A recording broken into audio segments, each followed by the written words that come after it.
You know, I am really glad we finally got out of that tunnel. And we only lost our sense of smell along the way.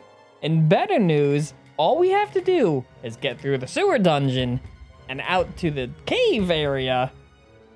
And then we will be in the desert and our journey will be smooth sailing. Hopefully. Alright, number 1 rule, do not touch the water. I don't know what it's comprised of. I don't know what it could do to you. I'm not even sure if it is water at all. If the water is even the slight, mutacious kind. I don't want to know what happens if either one of us take a dip in it. I don't want to know about a universe where monster girls end up being Cronenbergs. Sorry, different multiverse. Forget the last part. Rule number 2. Don't open every chest. It could be a mimic, and we are not ready to deal with a mimic yet. Rule number 3. Have some pocket cheese handy. And finally, rule number 4. If you smell cheese, and it's not from your said pocket cheese, you are already doomed. You should be screaming for help because you have been captured. Because the pocket cheese is our only bargaining chip for today's monster girl, the large mouse. The large mouse is a beastman-type monster girl that belongs to the family of mouse. Their habitats are sewers and dungeons. Their natures are hasty and mean, and their diets are omnivorous. The large mouse is a beastman with a small body and mouse characteristics. Large mice prefer to live in dark, damp places, often indoors, such as in dungeons. They are only a few feet tall, so a single individual has little force, but they're extremely quick and often operate in groups of dozens, which are capable of bringing down much larger prey in a single swift assault. They employ the very same tactic with human men, swarming them and crawling over one another to be the first to assault them. Large mice are restless creatures. They often run about for no apparent reason.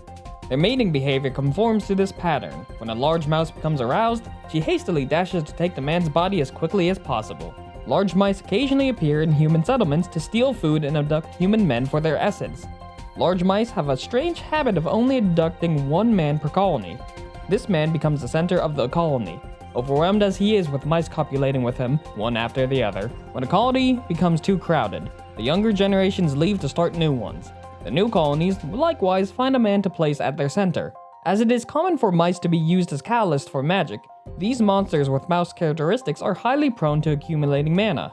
With no way to use this mana, it builds and builds until their bodies become uncontrollably hot and aroused. This sometimes causes them to bite humans to release their mana into them.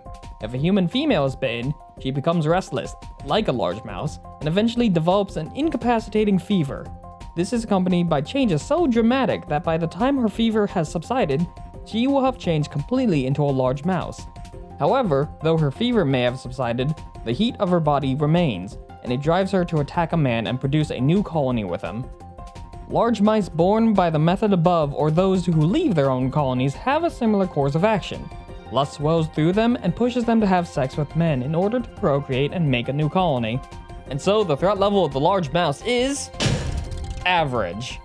They can pose a threat to a single hunter if not careful. Key features of the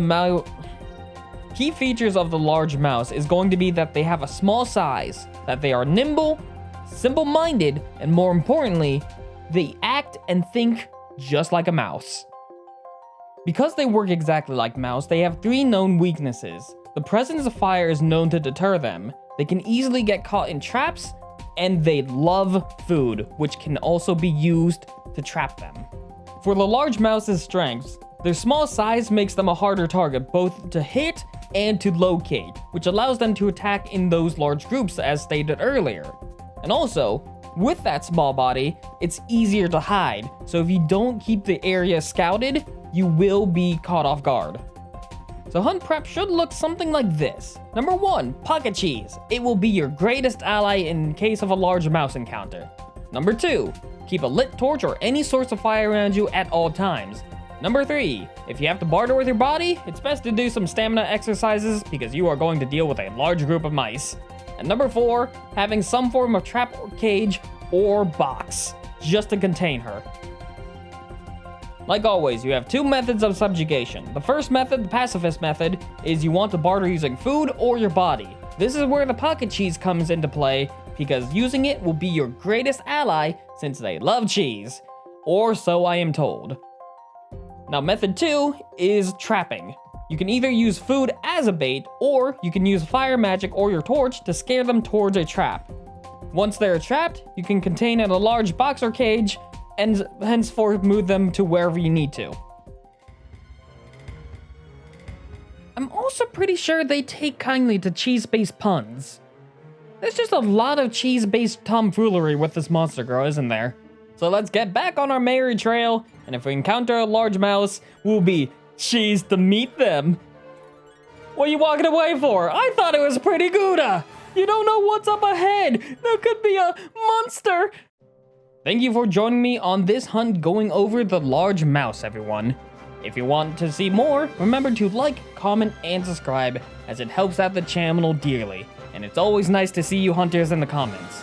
But if you want more of my tomfoolery, links will be in the description below, where I'm usually live on Twitch and active in my own Discord, where you can talk to me and fellow hunters that have joined the ranks. See you all soon, stay safe, and good hunting, everyone.